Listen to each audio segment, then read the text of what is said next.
Bom dia, a paz do Senhor para você, uma ótima segunda-feira. E Deus tem uma palavra para as nossas vidas neste dia chamado hoje. Palavra essa que irá falar aos nossos corações, porque a palavra de Deus, aleluia, quando nós ouvimos, confiamos, aleluia, é bênção, né, para as nossas vidas. Então convido você que pode abrir a sua Bíblia agora. Abra sua Bíblia no livro de Atos, capítulo 27. Aqui quem vos fala é missionária Gilmara Vasconcelos. Estou falando aqui de João Pessoa, da Paraíba. Aleluia. E convido você a ouvir a palavra de Deus neste dia. Atos capítulo 27, a partir do versículo 1, eu quero ler todo o texto, porque Deus irá falar tremendamente ao seu coração. Então não deixe de ouvir.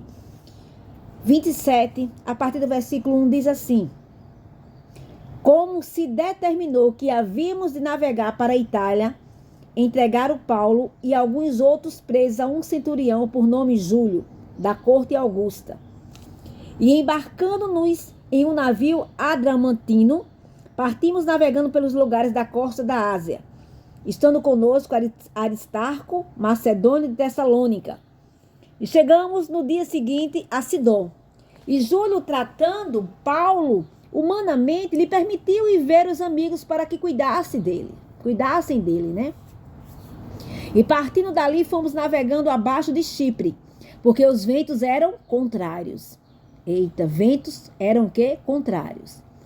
E tendo atravessado o mar ao longo da Cilícia e Panfilha, chegamos a Mirra, na Lícia. Achando ali o centurião, um navio de Alexandria, que navegava para a Itália, nos fez embarcar nele. E, como por muitos dias navegássemos vagarosamente, e havendo chegado apenas defronte de Cnido, não nos permitindo o vento ir mais adiante, navegamos abaixo de Creta, junto de Salmona. E costeando-a dificilmente, chegamos a um lugar chamado Bons Portos, perto do qual estava a cidade de Lacéia. O texto é longo, mas eu quero que você escute todo o texto, porque depois Deus irá falar primeiramente ao teu coração. Passado muito tempo, e sendo já perigosa a navegação, pois também os Jesus já tinham passado, Paulo os admoestava, dizendo-lhes: Varões, vejo que a navegação há de ser incômoda e com muito dano, não só para o navio e a carga, mas também para a nossa vida. Mas o centurião cria mais no piloto e no mestre do que ele que dizia a Paulo. Eita! Ele acreditava mais no piloto, aleluia, do que Paulo falava, do que Paulo dizia, né? Vamos lá pro 12. E como aquele porto não era cômodo para invernar, os mais deles foram de parecer que se partisse dali para ver se podiam chegar a Fenícia, que é um porto de Creta que olha para a banda do vento da África e do couro, e invernar ali. O 13, e soprando o vento sul brandamente, lhes pareceu ter já o que desejavam, e fazendo-se de vela, foram de muito perto, costeando Creta. Mas, não muito tempo depois, deu nela um pé de vento chamado Euroaquilão. E sendo o navio arrebatado, e não podendo navegar contra o vento, dando de mão a tudo, nos deixamos ir à toa. Eita glória! E correndo abaixo de uma pequena ilha chamada Cauda, apenas pudemos ganhar o batel. E levando este para cima, usaram de todos os meios, cingindo o navio e temendo dar a costa na Sirte. Amainadas as velas, assim foram à toa, andando-nos agitados por uma veemente tempestade. No dia seguinte aliviaram o navio. E ao terceiro dia, nós mesmos com as próprias mãos lançamos ao mar a armação do navio. Escute bem, vai ouvindo aí o que Deus está falando. E não aparecendo, no 20, e não aparecendo havia já muitos dias, nem sol, nem estrelas, e caindo sobre nós uma não pequena tempestade. Fugiu-nos toda a esperança de nos salvarmos. Olhe só o que Paulo estava enfrentando ali. No 21, havendo já muito que se não comia, então Paulo, pondo-se em pé no meio deles, disse: Fora, na verdade, razoável os varões ter me ouvido, a mim não partir de Creta. E assim evitariam este incômodo a esta perdição. Mas agora vos admoesto as que tenhais bom ânimo, porque não se perderá a vida de nenhum de vós, mas somente o navio. Porque esta mesma noite o anjo de Deus, de quem eu sou e a quem sirvo, esteve comigo. Dizendo Paulo, não temas, importa que seja apresentado a César, e eis que Deus te deu todos quantos navegam contigo. Portanto, ó varões, tende bom ânimo, porque creio em Deus, que há de acontecer assim como a mim me foi dito. É contudo necessário irmos dar numa ilha.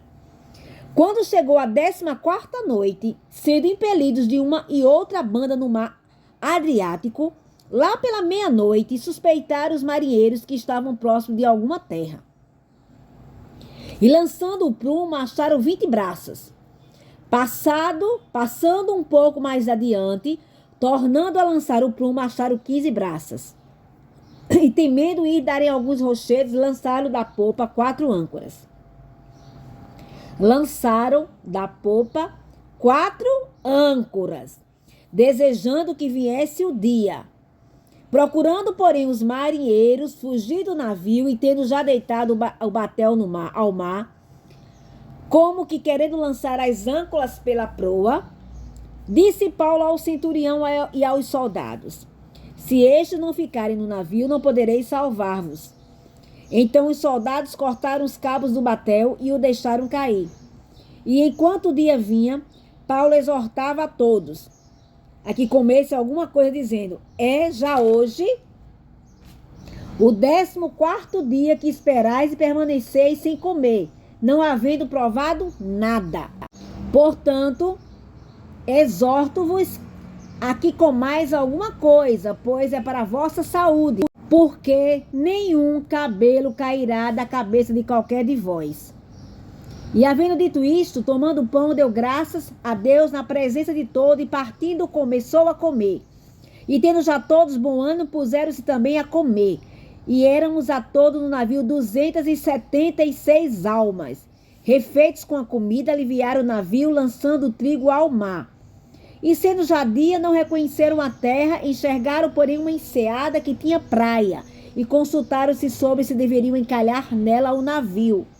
Levantando as âncoras, deixaram-no ir ao mar, largando também as amarras do leme e alçando a vela maior ao vento, dirigiram-se para a praia. Dando, porém, no lugar de 2 mares, encalharam ali o navio, e fixa a proa ficou imóvel, mas a popa abria-se com a força das ondas. Então a ideia dos soldados foi que matassem os presos para que nenhum fugisse, escapando a nado. Mas o centurião, querendo salvar a Paulo, lhes estorvou este intento e mandou que os que pudessem nadar se lançassem primeiro ao mar e se salvassem em terra. E os demais, uns em tábuas e outros em coisas do navio. E assim aconteceu que todos chegaram à terra a salvo. Eita glória, aleluia! Essa palavra é tremenda. E hoje nós vamos falar sobre as 4 âncoras do cristão. Aleluia! Esse texto sagrado, meus irmãos, revela o momento da viagem de Paulo a Roma, quando lançaram 4 âncoras no mar, a fim de que o navio não fosse lançado contra a rocha. Nós sabemos que a âncora é um dispositivo de ferro ou aço. A âncora é usada para prender as embarcações por um cabo. A âncora, meus irmãos, foi um dos mais antigos símbolos usados na igreja cristã e acha-se em anéis e monumentos. Usada simbolicamente, a palavra âncora designa tudo aquilo que sustenta a alma em tempos de crises e perturbações. A exemplo das 4 âncoras do navio de Paulo, nós vamos dar o exemplo aqui da oração, a palavra de Deus, a esperança e a fé. São as 4 âncoras da alma, que nos seguram firmes e confiantes diante das tempestades do mar bravio e das tribulações deste mundo. Louvado seja nosso Senhor Jesus Cristo. Vamos falar agora da oração. Nós sabemos que a âncora funciona de forma oculta nas águas, não é verdade? Quando se agarra e segura na rocha. Nesse aspecto, o símbolo mais apropriado é a oração. É diante das tempestades da vida que o cristão penetra no mundo invisível por meio da oração, agarrando-se a Cristo, a nossa rocha eterna. Eita glória! A oração, meus irmãos, é a primeira âncora que o cristão deve lançar diante das tempestades da vida, diante das tribulações, diante do medo, diante de situações adversas. Aleluia! O próprio Senhor, Aleluia, se oferece como a âncora do aflito, dizendo: invoca-me no dia da angústia, e eu te livrarei, e tu me glorificarás. Lá em Jonas 2:2, do fundo do mar, Jonas lançou a âncora da oração e disse: na minha angústia, clamei ao Senhor, e ele me respondeu: do ventre do inferno gritei, e tu ouvistes a minha voz. Aleluia! Eita glória! Lá em Mateus 14:30-31, quando Pedro estava começando a submergir no mar da Galileia, lançou a âncora da oração e gritou pedindo socorro, e logo Jesus, estendendo a mão, segurou e disse-lhe: homem de pequena fé, por que duvidastes? Quando a tempestade surgir e vier o medo, lance a âncora da oração, meus irmãos, e clame por Jesus, e ele lhe estenderá a sua mão. É a mão de Deus que nos sustenta. Eita glória! Ou seja, a oração, aleluia, é a âncora do cristão. É a oração que a gente ali fala com Deus, conta os nossos problemas, conta para Ele o que estamos passando, conta as nossas necessidades, fala para Ele, chora na presença dEle, clama a Ele. Aleluia. E a segunda âncora é a palavra de Deus. Essa é indispensável. A âncora sempre precisa de algo para se apoiar e segurar o navio. Nesse aspecto, o símbolo mais apropriado é a palavra de Deus. O próprio Jesus, quando enfrentou o diabo, se apoiou na palavra de Deus para vencer o tentador, lá em Mateus 4:4. O cristão sempre precisa da âncora da palavra de Deus para se apoiar, meus irmãos. Um profissional que apresenta um telejornal é chamado de âncora, devido à credibilidade que oferece aos seus telespectadores.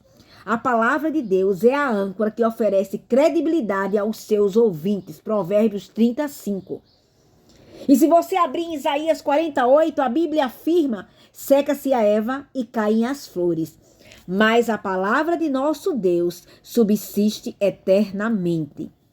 No Salmos 119:89, o salmista disse: para sempre, ó Senhor, a tua palavra permanece no céu. A palavra de Deus oferece segurança e firmeza ao cristão. É a palavra de Deus. Aleluia. Quando ouvimos a palavra de Deus, que confiamos em sua palavra, que nos levantamos através da palavra do Senhor. E a outra âncora do cristão é a esperança. O navio precisa da âncora para segurá-lo na tempestade. Nesse aspecto, o símbolo mais apropriado para o cristão é a esperança. Geralmente a âncora, aleluia, que se apoia em algo firme, que está além da nossa vista, não é verdade? A gente não vê aonde a âncora está se apoiando. A esperança é a âncora da alma que se apoia e mantém o nosso coração firme naquele que está no interior do véu, o Senhor Jesus Cristo. É nele que nós vamos confiar, mesmo não vendo nada. Porque quando o navio ele lança a âncora, ele não está vendo aonde a âncora vai, aleluia, cair, aonde ela vai se fixar. Aleluia, mas nós, quando colocamos a nossa esperança no Senhor, mesmo que não estejamos vendo o Senhor, mas nós sabemos que a nossa esperança não é em vão. Aleluia. E a outra âncora do cristão é a fé. De acordo com alguns entendidos no assunto, apenas 500 gramas de ferro de uma âncora sustenta 5.000 quilos de um navio em um alto mar. Já pensou? Nesse aspecto, o símbolo mais apropriado é a fé.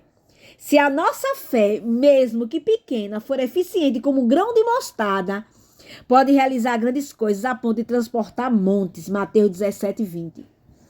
Eita glória! Louvado seja Deus! Aleluia! Eita glória! O apóstolo Paulo escreve que agora, pois, permanecem a fé, a esperança e o amor. Esses três, mas o maior destes é o amor. De acordo com o apóstolo Tiago, a fé acompanhada pelas obras forma o verdadeiro amor, meus irmãos. Aleluia. A oração, a palavra de Deus, a esperança e a fé são as 4 âncoras que o cristão precisa usar para vencer as tempestades da vida. Essas 4 âncoras dão sustentabilidade e firmeza ao cristão, pois leva o cristão a se apoiar em Deus.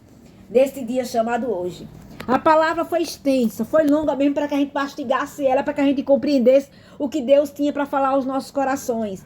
Aqui fala sobre aleluia, um período que Paulo passou ali. Louvado seja Deus. Aleluia. Mas ele Tenha confiança no Deus Todo-Poderoso. E neste dia, mesmo que estejamos em meio a tempestades, em lutas, em provações, nós sabemos que estamos dentro de um barco. Nós sabemos que as tempestades vêm, mas sabemos que as 4 âncoras nós iremos usar, que é a oração, que é a palavra de Deus, que é a esperança e a fé. Lembrando que, aleluia, louvado seja Deus, aqui no versículo 29, temendo e darem alguns rocheiros, lançaram da popa 4 âncoras, desejando que viesse o dia. Eles com medo, né? Ali eles lançaram as 4 âncoras. Aleluia! Porque eles estavam com medo ali naquele navio, né? Naquela tempestade que eles estavam enfrentando ali. E você que está temendo, que você que está passando por dificuldade, lance as 4 âncoras do cristão. Use as 4 âncoras do cristão. A oração, a palavra de Deus, a esperança e a fé. Não perca a esperança. Não deixe de ler a palavra, não deixe de orar. E o principal de tudo, use a sua fé. Acredite, porque sem fé é impossível agradar ao Senhor. Acredite e confie que este barco, aleluia, nessa tempestade, porque nem sempre estamos no barco, o dia vai ser de sol, vai ter o dia de chuva, vai ter a tempestade. Aleluia. Mas sabemos que a nossa confiança não está no homem, a nossa confiança está no Deus Todo-Poderoso. Aleluia. Porque mais uma vez eu volto a dizer, quando as pessoas estão no barco que lançam a âncora, elas não sabem aonde a âncora vai cair, nem o que vai segurar a âncora. Mas nós sabemos, quando nós lançamos, aleluia, nós usamos, né? Nem lançamos, quando nós usamos a nossa fé, confiando no nosso Deus, nós sabemos aonde nós vamos chegar. Se você tem a certeza que Deus está no teu barco, não te preocupa que essa tempestade vai passar. Porque Ele dá ordem ao vento, Ele dá ordem ao mar, Ele acalma a tempestade. Só descansa o coração, porque é só uma chuvinha que você está passando aí, viu? Louvado seja Deus. Você pode estar triste, coração quebrado, aleluia, coração angustiado, amargurado, triste, de tantas provas que você tem passando. Lança fora tudo que não presta de dentro do teu coração. A mágoa, a raiva, medo, a amargura, lança fora. Coloca dentro do teu coração, aleluia, a esperança. Coloca dentro de você, dentro do teu coração, a palavra de Deus. Usa a tua fé e não deixa de orar. Porque através da oração, Deus irá falar contigo, Deus irá te direcionar. Aleluia, para esta caminhada. Porque não está sendo fácil. E quem foi que disse que seria fácil? Fácil. Quem disse para você que seria fácil? Caminhar com Deus não é fácil, não. É abrir mão das nossas vontades, é fazer a vontade do Senhor. Aleluia, a gente chorando, aleluia, sofrendo, mas aleluia, fazendo a vontade de Deus. Eita, glória, te preocupa não, porque está chegando o fim da provação na tua vida.